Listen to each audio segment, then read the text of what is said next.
Hello, my name is Mark Isles, and I'm here doing the bi-weekly video blog for the School of Prophecy. Welcome.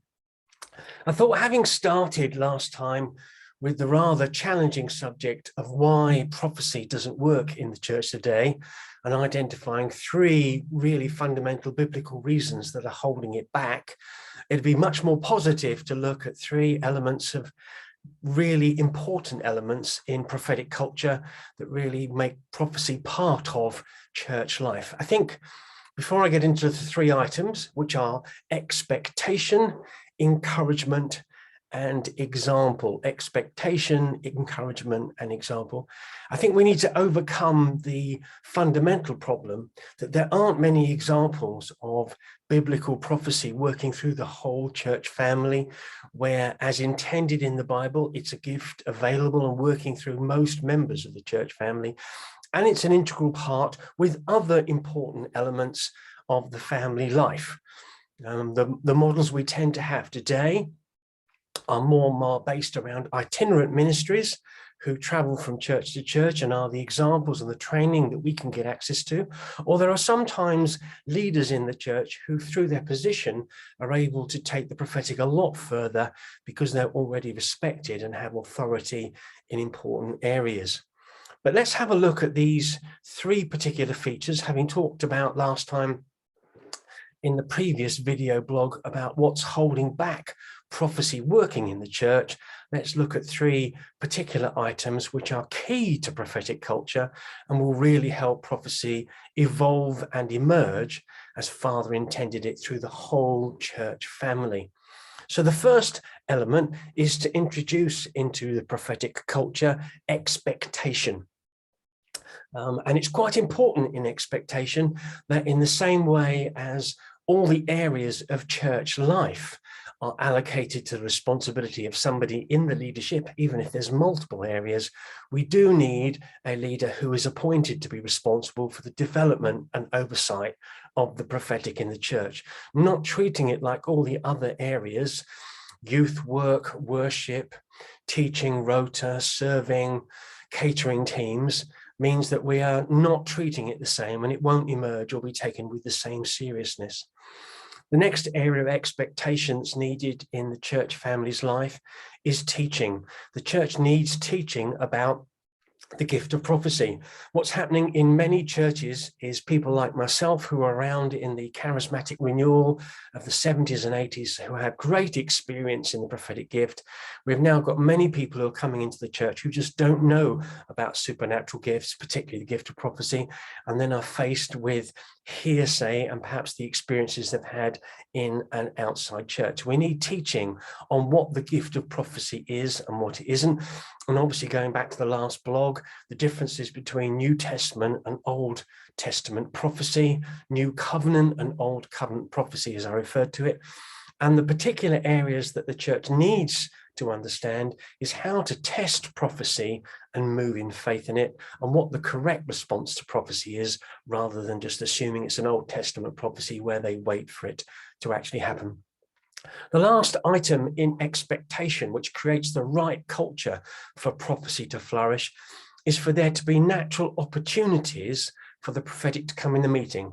If particularly on a Sunday meeting, if it's a lockdown timetable and there's nowhere for the prophetic to actually function, it's never going to have the chance to emerge and establish its needs. There needs to be opportunities and availability, spontaneous ones a lot of the time, organized ones as well, for the prophetic to actually function in the Sunday meetings and in all the other main events that the church has when it's appropriate.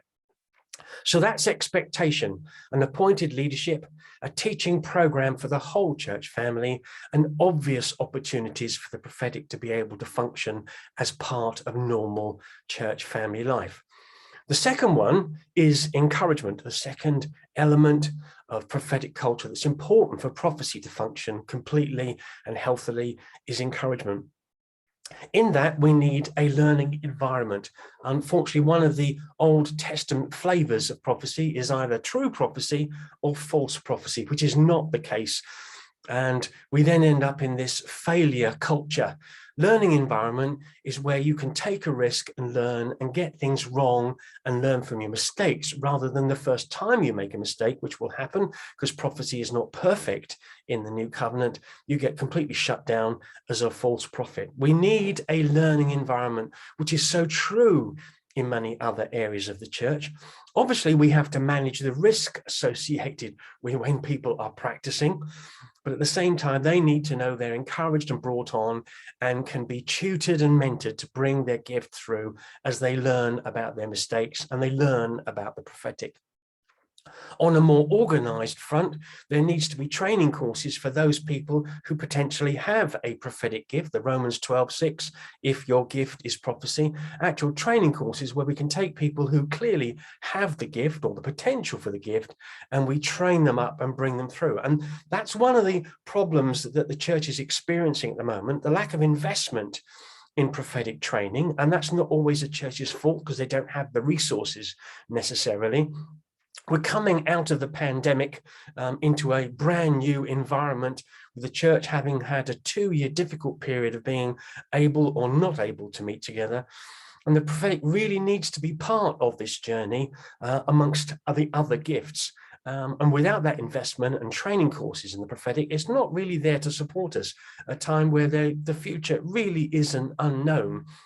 And we're talking about a new world order within the Sunday meetings where we're just not going to emerge the way we were before. So under encouragement, and I did consider renaming encouragement at one point, education, but I think encouragement is a better title for it. We need proper training courses either within the church or accessible to people in the church to be able to see how their gift is developing and train with others. And the last thing we need with encouragement is public recognition of prophecy. Unfortunately, what happens at the front of a Sunday meeting and other important meetings when people gather together are real learning points of what's important to the church leadership and what isn't important. So the irregular recognition of prophetic words that the church has received or the leadership has received or the individuals have received, and just recognition of how they were received, how they've been interpreted and the difference they've made, is that recognition so that the church understands that it is a normal part of daily life. If we keep it to being something that's very irregular, it becomes like a birthday or an anniversary. It's an irregular event. It's not part of our normal life. It's a special, and we need public recognition so the church family recognizes it's just normal part of our daily lives together.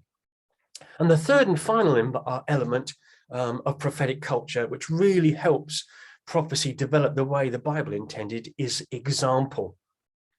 And given that we don't have church families these days where there are levels of prophet or prophetesses operating in the church, we will often need to bring itinerant ministries in until we establish our own prophetic ministries and learn from them. So bringing in outside prophets and prophetesses who we have relationship with on a regular basis, who are building with us and we're building with them, not just website culture where we have the word for the year and we move on from that. People who are working with us under that Ephesians 4 model of equipping the saints for the works of service, in particular prophets and prophetesses training us in prophecy. Next, under example, we need to have prophetic teams along with the training courses that we've got under encouragement.